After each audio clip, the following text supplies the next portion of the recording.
Hello दोस्तों, आप लोग का स्वागत है मेरे इस न्यू ब्लॉग में। तो दोस्तों यहाँ पर आज मेरी बेटी का बर्थडे है। तो यहाँ पर दोस्तों मैं शॉप में आई हुई थी। यहाँ पर केक और ये स्वीट वगैरह की शॉप थी।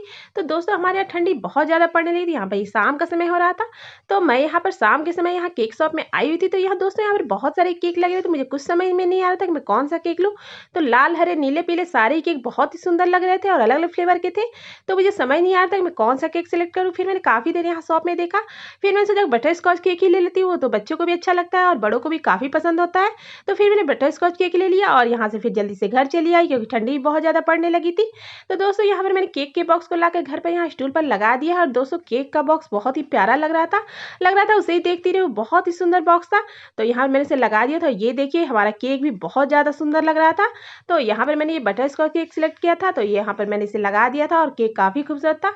बाद मैंने यहाँ पर इस पर कैंडल भी लगा दिया था और इसके बाद हमारा केक देखने में और ही खूबसूरत हो गया था। तो यहाँ पर मैंने कैंडल वगैरह लगा दिए थे केक पर और उसके बाद अभी इसे काटने की तैयारी चल रही थी।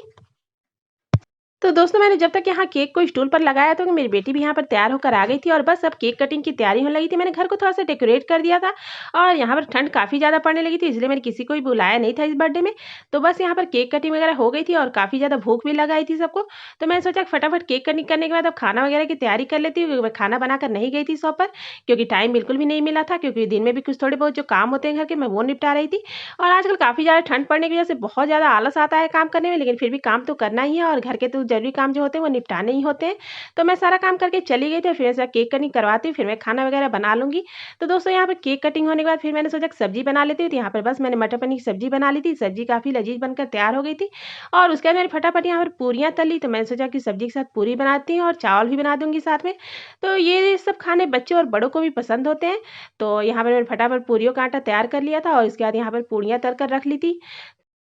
तो दोस्तों मैंने सोचा कि सारी पूरियाँ एक साथ तल कर रख लेती हूँ, फिर ही मैं खाना सर्व कर दूँगी। तो दोस्तों यहाँ पर पूरियों को मैं तल कर रखती जा रही थी और मैंने आटा थोड़ी देर पहले ही लगा कर रख दिया था। तो इस तरह से आटा थोड़ी देर पहले लगा कर रखने से पूरियाँ काफ़ी अच्छी बनती है।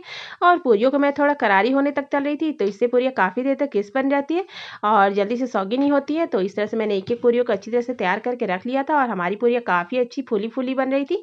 तो मैंने एक-एक करके इस तरह से सारी पूरियों को तैयार कर लिया था और मेरी पूरियाँ भी बनकर तैयार हो गई थी। और इस बीच में मैंने चावल भी चढ़ा दिया था, तो बस मेरी चावल भी बीच में बनकर तैयार हो गई थी। तो इस तरह से सारी पूरियाँ बन गई थी और मैंने इसे बनाकर इसे साइड में रख दिया था और इसके बाद मैंने सोचा अब खाना सर्व कर देती। तो यहाँ पर मैंने खाना सर्व कर दिया। यहाँ पर सब्जी चावल और पूरियाँ बनकर तैयार हो गई थी। तो बस हमारा खाना पीना भी हो गया था बर्थडे के बाद और इस तरह से हमारा बर्थडे बहुत ही अच्छी तरह से यहाँ पर आज हो गया। तो दोस्तों अगर आप लोग को मेरा आज का ब्लॉग पसंद आया है तो प्लीज़ मेरी वीडियो को लाइक ज़रूर कर दें और अगर आप लोग मेरे चैनल पर नए हैं तो प्लीज़ मेरे चैनल को सब्सक्राइब भी ज़रूर कर दें। तो फिर मैं आप लोगों से मिलती हूँ नेक्स्ट ब्लॉग में। तब तक के लिए अपना ख्याल रखिए। Thank you. और मुझे कमेंट करके ज़रूर बताइए आप लोग मेरा आज का ब्लॉग कैसा लगा। धन्यवाद।